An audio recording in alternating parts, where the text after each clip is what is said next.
Have you ever watched someone get humiliated in public and thought, they have no idea who they're dealing with? That's exactly what happened at Harrington Grand Hotel on a Tuesday morning that nobody in that building will ever forget. I want you to picture the lobby. Marble floors so polished you can see your own face in them. Crystal chandeliers the size of a small car.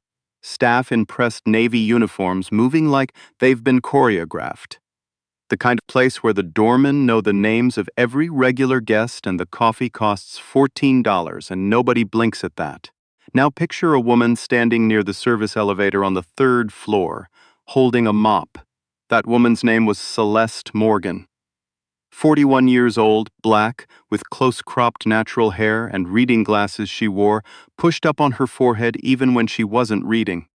She'd been working at Harrington Grand as a housekeeper for 3 years. Quiet woman, never late, never complained. The kind of employee who did her job so well that management barely noticed she existed. Which, as it turned out, was exactly the way she preferred it. The morning everything changed started like every other morning. Celeste arrived at 6:47 a.m., changed into her uniform in the locker room, signed in, and picked up her assignment sheet. Third floor, rooms 31 through 318, plus the executive corridor. She loaded her cart, tucked a small notebook into her pocket. She always carried a small notebook, and got to work. By 8:15, she'd finished 5 rooms. By 9, she was halfway down the hall when she heard the voice. Beverly Harmon was 34 years old, white, sharp-jawed, and had the posture of someone who'd been told since childhood that the world owed her a straight spine and a corner office. She was the general manager of Harrington Grand, and she had held that title for 18 months. In that time, she had reorganized the staff schedule twice, replaced the lobby floral arrangement vendor, and made it very clear to everyone under her that she did not tolerate disorder. She also did not tolerate housekeeping staff lingering in the corridors when guests were present. You. Beverly's voice cut through the hallway like a blade. Move your cart now. Celeste looked up. Beverly was standing at the far end of the corridor in a charcoal blazer, phone in one hand, clipboard in her other, looking at Celeste the way you look at a piece of furniture that's been left in the wrong room. Celeste didn't flinch. She didn't apologize. She looked at Beverly for exactly 1 second, then quietly turned her cart 45 degrees to press it against the wall. Beverly had already looked away, already moving, already talking into her phone, already on to the next problem. She didn't even wait to see if Celeste had complied. That was the thing about Beverly Harmon. She didn't see Celeste Morgan. Not really. To Beverly, Celeste was part of the background, like the wallpaper, like the carpet, like the little mints left on the pillow at turndown. Functional, replaceable, not worth the full second of eye contact. Celeste watched her walk away. She didn't say anything. She just took out her notebook, wrote something small in it, tucked it back in her pocket, and went back to work. The call came in at 10:22 a.m. Beverly was in her office when her assistant knocked 3 times fast, which was the signal for something's wrong, and I didn't want to say it over the intercom. Mr. Chen's team just confirmed, the assistant said. His name was Derek Paulson, 26, nervous by nature, and he had the look of a man who'd been awake since 5. He's arriving at noon, not 2 o'clock. Noon. Beverly set down her coffee. That's not what was scheduled, I know. His assistant sent the update 20 minutes ago. I don't know why we didn't. Who's handling translation? Silence. Derek Paulson's face answered before his mouth did. Derek, our contracted interpreter. Susanna Fielding. She had a family emergency this morning. She's in Boston. She can't, then call the agency. I did. They don't have anyone available on 2 hours' notice who's certified for Mandarin business negotiation. I spoke with 3 agencies. The 4th hasn't called back. Beverly stood up. The color in her face did something complicated. Because Wei Chen was not a minor guest. Wei Chen, 63 years old, silver-haired, the founder of Chen Global Logistics, was the reason this entire week had been reorganized. His company was in preliminary negotiations with the Harrington Group's parent corporation. a deal that involved 3 properties across 2 countries, and was worth, depending on which floor of the building you were on, somewhere between $40 and $80 million. He spoke English, technically, but his attorneys had made it explicit in writing. For all formal discussions and hospitality engagements, Mr. Chen preferred to conduct business in Mandarin. It was a matter of precision, a matter of respect. Beverly had nodded at that email when it arrived. She'd forwarded it to Derek with a note that said handle. Derek had handled it until the interpreter ended up in Boston. "What about staff?" Beverly said. "Does anyone on the floor speak Mandarin?" Derek had already checked. He shook his head slowly. "Front desk, Can't I asked everyone. I have 2 staff members who speak Cantonese." Mr. Chen's team said, I know that won't work." Beverly pressed her fingertips to the edge of her desk. She was thinking very fast, and none of the thoughts were good. "Corporate cannot find out that we dropped a $40 million client because we lost an interpreter. That cannot be the story. Understood. Call every contact you have. Restaurants, universities, freelance networks. Someone in this city speaks Mandarin. I've been calling for 40 minutes. The room was quiet for a moment. "Then keep calling," Beverly said. "We have 98 minutes. Derek nodded and left. Beverly sat back down. She picked up her coffee. She put it back down without drinking it. 98 minutes. At 10:41, Celeste Morgan was changing the linens in room 309 when she heard Derek Paulson's voice in the corridor. He was on his phone, speaking quickly, and she wasn't trying to listen, but the walls in the old wing of Harrington Grand were what they were. "Certified, uncertified. I don't care at this point. I need someone who can speak fluent Mandarin in a professional setting by noon today." "Yes, Mandarin, not Cantonese. The client is very specific." Celeste tucked the corner of a fitted sheet under the mattress. She heard Derek end the call, heard him make another one, heard the same version of the same sentence repeated. She finished the bed, smoothed the duvet, placed the pillow shams. Then she stood there for a moment in the middle of room 309, looking at the window. Outside, the city was bright and ordinary. Taxis moving, people walking, a cloud moving slowly across the sky like it had somewhere to be but wasn't in a hurry. Celeste thought about her grandmother. Her grandmother's name had been Dr. Mei Ling Tang, and she had taught classical Chinese literature at the University of Beijing for 31 years before emigrating to the United States in 1987.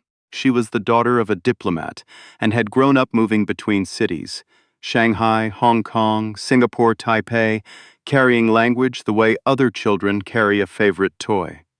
Mandarin was her first language. English became her second. She spoke both without accent, which she said was a gift, and also, occasionally, a source of confusion at airports. When Celeste's mother brought her to live with Grandma Tang after the divorce, Celeste was 7 years old and furious at everything. She didn't want to be in a new city.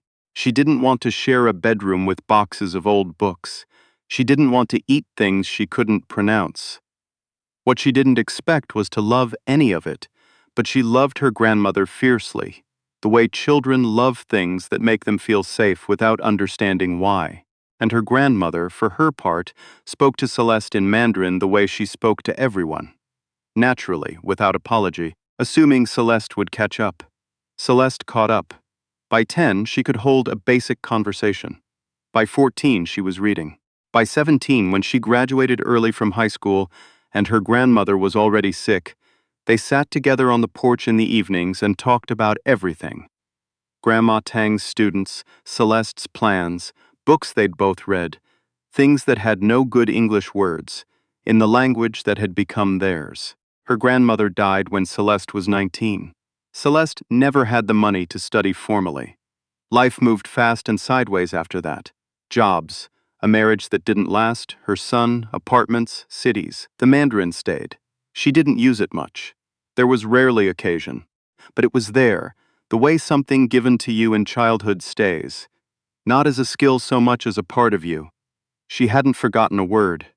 At 10:53, Celeste rolled her cart to the linen closet at the end of the hall. She restocked her supply of miniature toiletries. She noted on her sheet that room 3111 needed a new shower caddy. She did these things methodically, without rushing. Then she walked down to the housekeeping supervisor's station on the second floor. Her supervisor was a woman named Gloria Tate, 50, broad-shouldered, 20 years in hospitality, the kind of person who kept 3 different colored pens clipped to her shirt pocket and somehow always used the right one. Gloria had hired Celeste personally and trusted her judgment in a way that Beverly Harmon had never bothered to notice. "Gloria," Celeste said, "can I talk to you for a minute?" Gloria looked up from the scheduling board. She had learned in 3 years to pay attention when Celeste said she needed a minute because Celeste almost never asked for anything. "Of course, sit down." Celeste sat. "I overheard something this morning," she said. "About a guest, Mr. Chen, the one coming at noon." Gloria's expression shifted almost imperceptibly. She'd heard the name too. Word travels fast in a hotel when management starts making frantic phone calls. "What about him?" "I speak Mandarin," Celeste said. The room was very quiet. Gloria looked at her. "You," fluently. "I've spoken it since I was a child." Celeste paused. "I don't know if it helps. It's not my place to say what they need. But I heard them looking and I thought I should tell someone." Gloria stared at her for a long moment. Then she picked up her phone. Beverly Harmon was standing at her window at 11:04, watching the driveway, when her phone rang. She answered it before the second ring. "Mrs. Harmon," Gloria Tate said, "I have something you need to hear." Beverly turned from the window. "If this isn't about an interpreter, it is." A pause. "I'm listening." The next 4 minutes were some of the strangest of Beverly Harmon's professional life. She listened. She asked 3 clarifying questions. She looked at Derek Paulson, who had appeared in her doorway, and she watched his expression move through the same stages hers was going through. Disbelief, calculation, tentative relief, and then something more complicated. Then she did something she didn't do easily. She went to the second floor herself. Celeste Morgan was standing near the supply closet when Beverly arrived.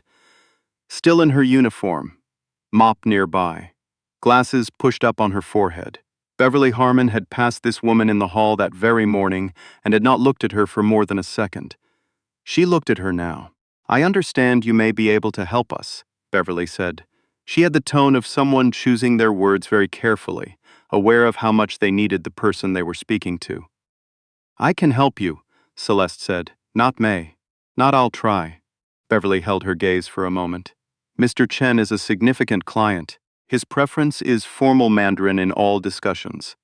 This isn't casual conversation. This is a business hospitality engagement. He'll have his own staff present. I understand. And you're comfortable with. I grew up speaking it," Celeste said. "My grandmother was a professor of Chinese literature at Beijing University.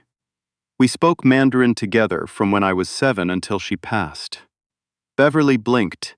She hadn't expected that sentence. She'd half expected Celeste to say she took a class once, or that she could get by, or some other hedged version that would require Beverly to lower her standards out of desperation. She had not expected Beijing University.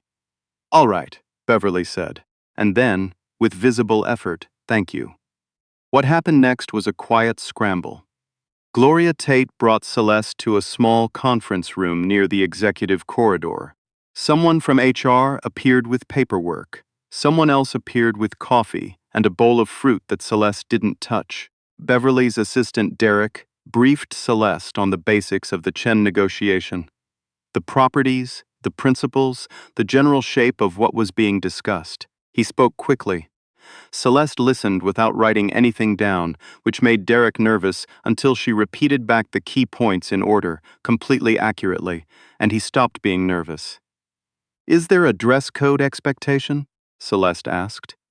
Derek and Beverly exchanged a glance. 20 minutes later, one of the front desk managers, a woman about Celeste's size, had lent her a navy blazer that fit well enough. Celeste kept her own dark slacks, which were fine. She put her glasses in her pocket. She smoothed her hair. She looked at herself in the small mirror in the restroom. She thought about her grandmother. You don't have to make yourself small to be in a room, her grandmother used to say. You just have to know why you're there. Celeste knew why she was there. Wei Chen arrived at 12:03 p.m. He was 63 years old, compact, with silver hair cut close, and a dark suit that had probably cost more than Celeste's monthly rent. He had two attorneys with him and an assistant who carried a leather folio and moved like a shadow. His eyes moved around the lobby with the unhurried attention of someone who notices everything and comments on very little. Beverly met him at the door. The welcome was warm, but she could feel the absence of an interpreter like a missing tooth. Everything slightly off-center, the words a little too careful, the timing just a beat behind. Wei Chen's English was better than his team had indicated. He understood pleasantries. He responded to them. But when his lead attorney leaned in and said something quietly in Mandarin, Wei Chen's expression shifted from polite to engaged, and Beverly felt the difference in the room. The group moved toward the executive hospitality suite on the 4th floor. Celeste was already there, standing near the window. Beverly made the introduction briskly. This is Celeste Morgan, who will be assisting with translation today. She'll be joining us. Wei Chen's attorney glanced at Celeste with a look that was professionally neutral and privately skeptical. His gaze moved quickly over her. The blazer that fit almost but not quite right, the natural hair, the quiet hands folded in front of her. Wei Chen looked at her more carefully. He said something in Mandarin. It was a simple sentence, a test. The kind you only recognize as a test later. He said, I've been told you speak our language. Where did you learn it? And Celeste answered, in Mandarin, without pause, without accent, without the slight mechanical lag that marks a learned language versus an owned one. She said, my grandmother taught me. She taught Chinese literature in Beijing for 30 years. She used to say that a language is not just words, it is the way a people think. The room changed. Wei Chen's attorney stopped writing in his folio.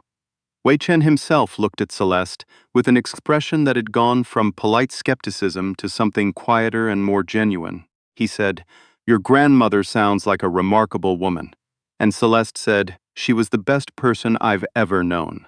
There was a small silence. Then Wei Chen smiled, a real one, not the hospitality version, and said something to his attorney in quick Mandarin that Celeste understood and chose not to translate verbatim. This one knows how to honor her teachers. We can trust her. He sat down. He gestured for the meeting to begin. Beverly Harmon stood near the door of the hospitality suite for the first 45 minutes of that meeting and watched Celeste Morgan work. And work is the right word, because what Celeste did in that room was not just translate. She mediated. She caught the moments when Wei Chen's tone shifted from formal to careful, and she adjusted her phrasing accordingly. She recognized when a term had a cultural implication that the English version didn't carry, and she paused to explain it to both sides briefly, accurately, without making anyone feel talked down to. When one of Wei Chen's attorneys made a point that had a legal nuance that could have been misread, Celeste flagged it gently before it became a problem. Wei Chen's people noticed. They began directing questions to her with increasing ease, trusting that she would carry the meaning, not just the words. Beverly noticed too. She noticed the way Wei Chen leaned forward when Celeste spoke, the way his attorney stopped looking skeptical around the 20-minute mark, the way the whole room settled into a rhythm that hadn't been there before Celeste walked in. She noticed, for the first time, who Celeste Morgan actually was. And she stood near the door and felt something she wasn't entirely comfortable with. The specific discomfort of realizing that a person you had overlooked, spoken to sharply, moved out of your way without a second thought. That person was, at this moment, the most important person in the room. The meeting ran 2 hours and 20 minutes. When it ended, Wei Chen stood and spoke to Celeste directly before he addressed Beverly. He thanked her. He used her full name, which he'd asked for and remembered, and he told her that her grandmother had raised her well. Celeste thanked him. She said it had been an honor. He meant it. She meant it. The room could feel the difference. After Wei Chen and his team had been escorted to their suite, after the attorneys had gone to review their notes, after the door of the hospitality suite had closed, and it was just Beverly and Celeste and Derek and the bowl of untouched fruit, Beverly said. That was exceptional. Celeste nodded once. I want to talk to you, Beverly said. Not now, today has been a lot, but soon, about your role here. Celeste looked at her. Her face was calm. Not pleased, not cold, just present. Sure, she said. She took off the borrowed blazer, folded it carefully, and handed it to Derek to return. She put her glasses back on her forehead. She thanked Gloria Tate, who had appeared in the doorway at some point, and was watching with the expression of someone who already knew how this story ended. Then Celeste Morgan went back to the third floor. She had 4 rooms left on her assignment sheet. She finished them. Word moves through a hotel the way water moves through old pipes. You don't always see it, but it gets everywhere. By dinner, every department at Harrington Grand knew what had happened. By the next morning, the versions circulating had acquired small embellishments. The number of attorneys in the room doubled. The amount of the deal tripled. Wei Chen had supposedly stood and applauded, which he had not, but the core of it was accurate. A housekeeper had walked into a $40 million negotiation and held the room. Beverly Harmon did not make Beverly Harmon wait. She spoke to Celeste on Thursday morning. She also spoke to Human Resources, to the Director of Guest Experience, and to the Regional VP of the Harrington Group, who had received a personal note from Wei Chen's team commending, by name, the professionalism and cultural fluency of the staff member who had facilitated the meeting. The note said Celeste Morgan, not a staff member, not your translator, her name.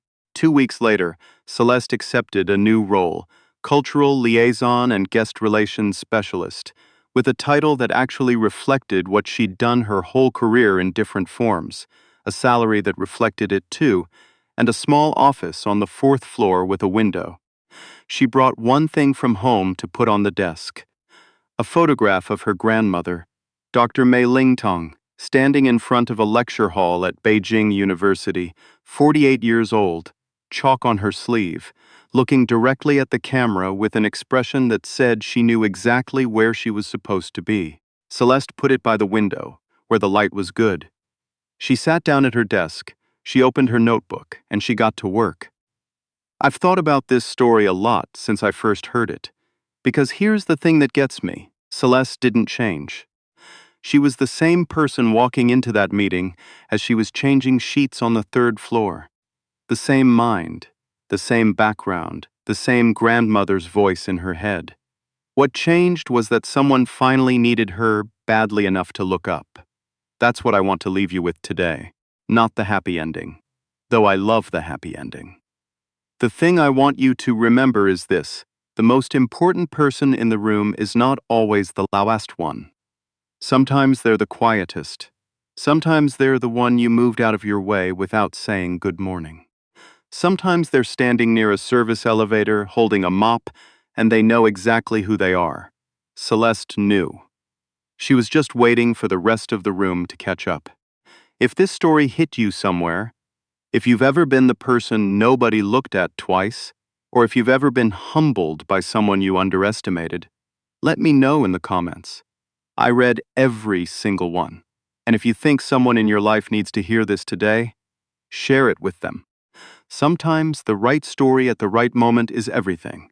I'm Dale. These are the stories that remind us who we are. I'll see you in the next one.